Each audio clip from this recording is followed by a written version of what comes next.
Hello শাইনার্স, কেমন আছো তোমরা সবাই? আশা করি সবাই ভীষণ ভালো আছো। আমিও ভালো আছি, এখন আপাতত ভালো আছি। শরীরটা খুব খারাপ ছিল, এখন ঠিকঠাক আছি, তাই তোমাদের সামনে আসা। যাই হোক, তোমাদেরকে আজকে একটা টপিক নিয়ে যেটা কথা বলার, সেটা হচ্ছে অনেকে মনে করে থাকে কলকাতা পুলিশে শুধুমাত্র 8 ঘন্টার ডিউটি, তারপরে কোনো কাজ নেই। এই বিষয়টা আজকে তোমাদের সামনে আমি ক্লিয়ার করবো। আমি জানি না আমি কতটা ক্লিয়ার করতে পারবো, কারণ আমার মনে হয় আমি এইটা নিয়ে যতই বলবো ততই কম হবে, আর তোমাদেরকে আমি বুঝিয়ে উঠতে পারবো না।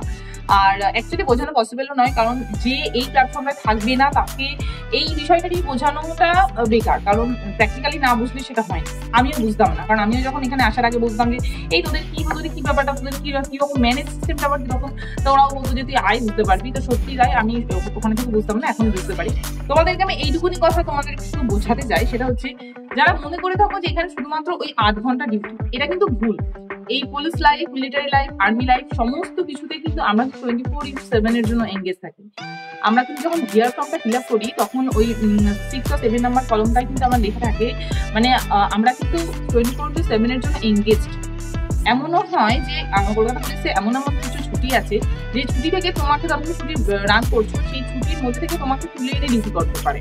হ্যাঁ, উইথড্র করে এনে তোমাকে ডিউটি করাতে পারে, এরকম হয় কিন্তু। তো সেই জন্য যারা মনে করে থাকো যে এই কোনো ব্যাপার না, এটা কিন্তু ভুল।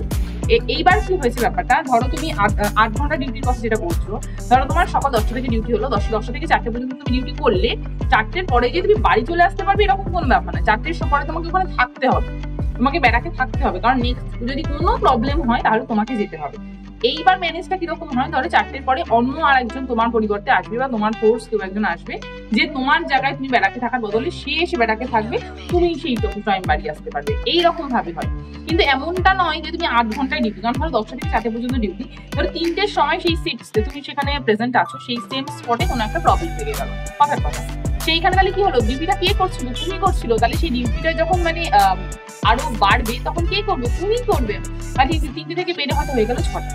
তাহলে তুমি যে বাড়িতে বলে এসেছিলে, বা তুমি যাকে কথা দিয়েছিলে যে 10টা, বা যারা জানে যে 8 ঘন্টা ডিউটি, তাদের কথাই বলি, 10টা থেকে 4টে পর্যন্ত, তাহলে কি হয়ে গেল? 10টা থেকে 6টা পর্যন্ত হয়ে গেল। তোমার রুমে আসতে প্রায় 7টা 8টা হয়ে গেল। যেদিনকে তোমার বাড়ি যাওয়ার কথা ছিল 4টের সময় ডিউটি শেষ করে, ওই তোমার বাড়ি যাওয়াটা হলো না।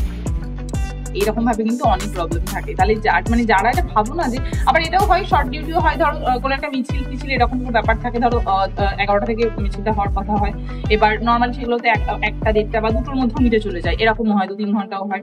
তাই বলে 2-3 ঘন্টা করে তুমি বাড়ি পালাবে, এরকম কিন্তু কোনো ব্যাপার নয়। তোমাকে ব্যারাক স্ট্যান্ড বাই থাকবে, তুমি ব্যারাকে থাকবে, এই ব্যারাক থেকে তোমাকে ওরা যখন চাইবে তখন ওদের প্রবলেম অনুযায়ী নিতে পারবে, কারণ পুলিশ হচ্ছে অল টাইম পাবলিক সার্ভেন্ট, তাই নয় কি? তো যখন কোনো প্রবলেম হয় তখন আমরাই ফার্স্ট।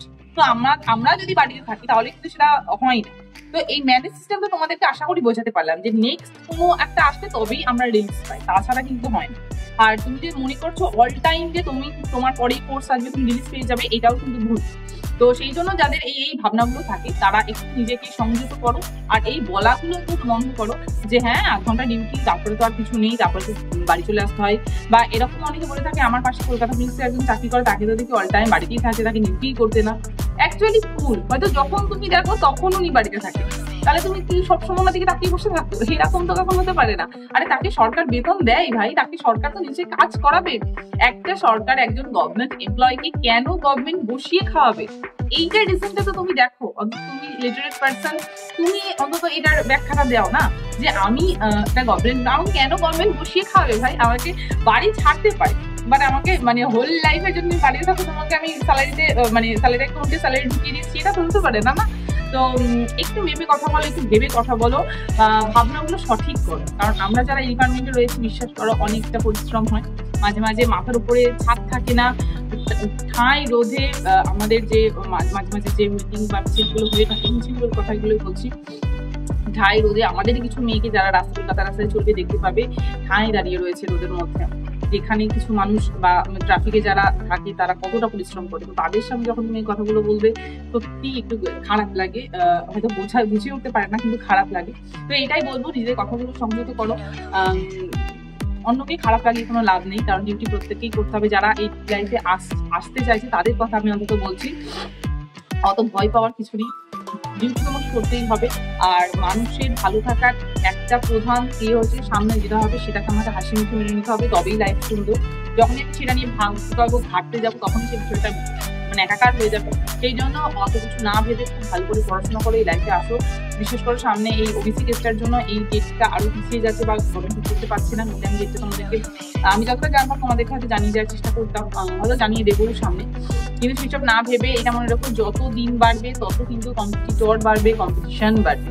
তো নিজেকে তত বেশি স্ট্রং করো, আর লোকের বাজে কথায় কান দিও না। যারা বাজে কথা বলো, আশা করি আমি তাদেরকে একটু হলেও বোঝাতে পারলাম যে 8 ঘন্টা মানে কিন্তু 8 ঘন্টা নয়, 8 ঘন্টাটা 2 ঘন্টাও হতে পারে, 8 ঘন্টাটা 12 ঘন্টাও হতে পারে।